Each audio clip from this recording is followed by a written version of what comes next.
Before you uninstall Maya, delete your ArtStation, and update your LinkedIn headline to open to work. Literally anything else. Stop, breathe, and listen to me for the next 10 minutes. Because what you're feeling right now, that urge to burn your entire portfolio and walk away, it's not a sign that you don't belong in this industry. It's a sign that you're right on the edge of the breakthrough that changes everything. Here's a fact that should make you pause. In the last 6 months alone, I've had 14 DMs from 3D artists telling me they're done, finished, ready to quit. And do you know how many of them actually followed through?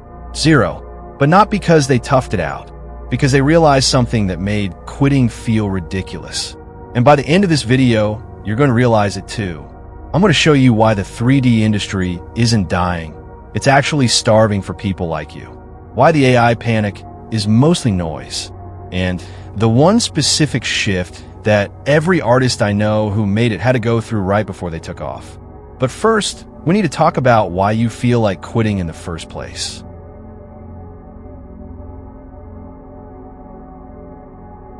Let's be honest. Being a 3D artist in 2026 is emotionally exhausting. You open Instagram, and some 19-year-old in their bedroom just dropped a render that looks like it came out of Weighted Digital.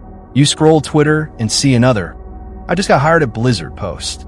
You check your DMs, and there's yet another AI tool generating entire environments from a sentence. And you're sitting there thinking, what am I even doing? I'll never catch up. I'm too slow, too old, too behind. Here's the first thing I need you to understand. You're not comparing your work to reality. You're comparing your behind the scenes to everyone else's highlight reel. That 19-year-old with the insane render, they've been grinding in Blender for 6 hours a day since they were 14. That Blizzard hire, it was their 47th application. Those AI tools, they're making bad art faster, not replacing your taste. But there's something deeper going on that nobody talks about. The 3D community has developed this weird culture where we celebrate burnout like it's a badge of honor. I stayed up until 4 a.m. texturing this. I worked 60 hours this week on my portfolio. We act like suffering is the entry fee. And when you combine that with algorithm feeds designed to make you feel inadequate, of course you want to quit. Anyone would. But here's the twist. The artists who are actually thriving right now, they're not working harder than you. They're not more talented than you. They just stopped playing a game that was rigged against them. And I'll tell you exactly what game I'm talking about in a second. Because first, I need to destroy a myth that's been circulating since 2023.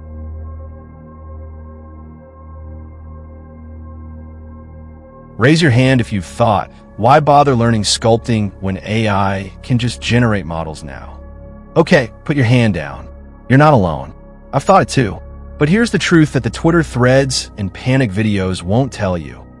AI hasn't killed 3D art.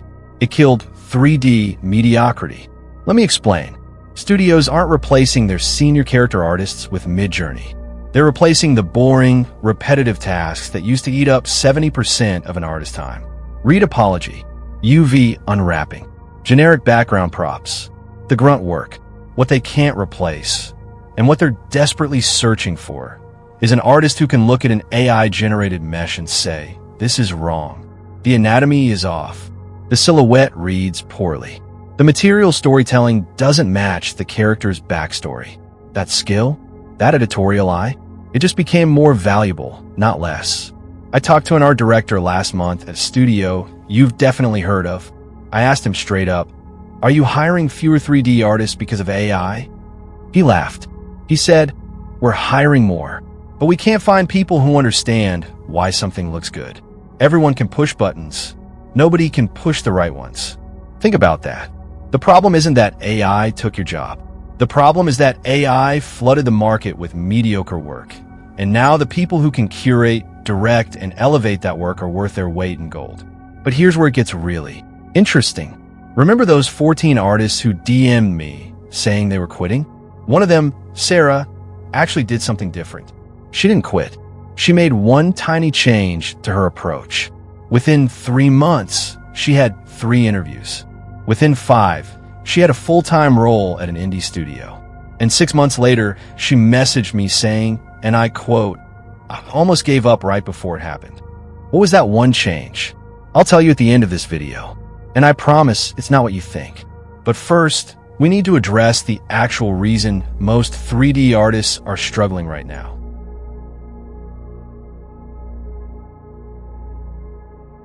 Most 3D artists who want to quit aren't failing because they lack talent. They're failing because they're building the wrong portfolio. Here's what happens. You learn the software. You follow tutorials. You make a cool hard surface mech, a realistic portrait, a sci-fi corridor. You put it all on ArtStation. And then crickets. No views. No likes. No job offers. So you assume you're not good enough. You make another piece. Same result. And the spiral begins. But what if I told you that your technical skill isn't the problem? What if I told you that your portfolio is answering questions nobody is asking? Let me break this down. Studios don't hire good 3D artists. They hire 3D artists who solve our specific problem. If you're applying to a game studio, they need someone who understands gameplay readability, texel density, and engine constraints. If you're applying to a VFX house, they need someone who understands photorealism and pipeline integration. But most portfolios I see, they're just pretty pictures. Generic, untargeted, beautiful, but useless to the person hiring. Sarah, the artist I mentioned earlier, was doing exactly this. She had 10 gorgeous pieces, 0 jobs. Then she made one change. She picked one studio she wanted to work for, studied their exact art style and technical requirements, and built 3 pieces specifically for them. Not 10, 3. And here's the surprising part. She didn't even finish the 3rd one before they reached out. Why? Because for the first time, her portfolio wasn't saying, look what I can do. It was saying, look what I can do for you. That shift, from generalist to targeted problem solver, is the difference between artists who struggle for years and artists who get hired in months. But there's another trap that's even more dangerous than the portfolio problem.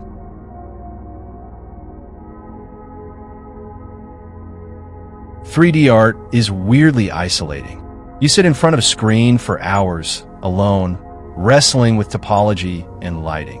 And when you do interact with other artists, it's usually through comparison, Instagram feeds, Twitter posts, ArtStation rankings. No wonder you want to quit. You're trying to survive a marathon while running it alone.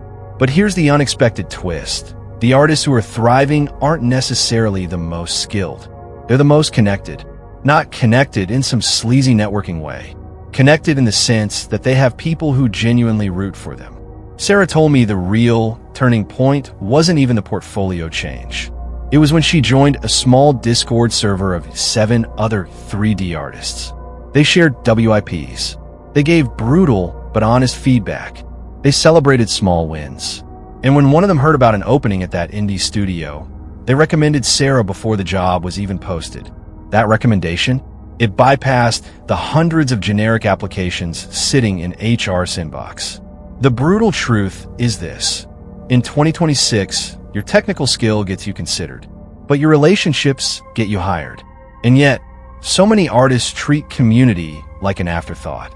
They think, I'll join a community when I'm good enough. But that's backwards. You get good enough because you're in community. You get feedback you can't see yourself. You get accountability when motivation dies. You get opportunities that never hit the public job boards. So if you're feeling like quitting right now, I want you to ask yourself a hard question. Is your 3D career actually failing? Or are you just trying to do it completely alone? Because if it's the second one, and for most people, it is, then the fix isn't quitting. The fix is finding your people. But okay, let's say you've fixed your portfolio. You're building community, and you're still exhausted, still wondering if this is worth it.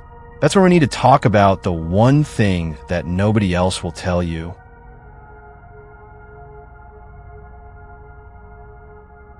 Here's the uncomfortable truth. Most 3D artists don't want to quit because they're bad at 3D. They want to quit because they've forgotten why they started. Do you remember the first time you finished a render and thought, I made that? The first time a material actually looked right? The first time someone said, wow, that's something you created? That feeling? That's the whole point. But somewhere along the way, the industry convinced you that your worth as an artist is measured by likes, job titles, and salary comparisons. You turned your passion into a productivity contest. And now you're shocked that it doesn't feel fun anymore. Let me challenge a belief you might be holding. You don't need to monetize every skill you have. If your 3D art right now is making you miserable because you try to turn it into a career, here's a radical thought. What if you kept doing it, but just for you? What if you spent 2 weeks making the weirdest, most self-indulgent personal project with zero commercial potential? What if you made something ugly on purpose? What if you broke every rule you learned? I know that sounds like career suicide, but some of the most successful artists I know got their big break from a personal project that made no sense commercially. Because that's where your real voice lives. That's where the work that only you can make comes from. And in an industry flooded with AI-generated sameness, your weird, human, imperfect voice is the most valuable thing you own. Sarah's breakthrough piece, the one that got her hired? It was a character design she made after deciding to quit the industry. She made it with zero pressure, zero expectations, just pure expression. That piece ended up in her portfolio by accident. It was the one the art director pointed to and said, This is what we need. She almost didn't include it because she thought it was too weird. Your weirdness is your weapon. Stop trying to sand it down.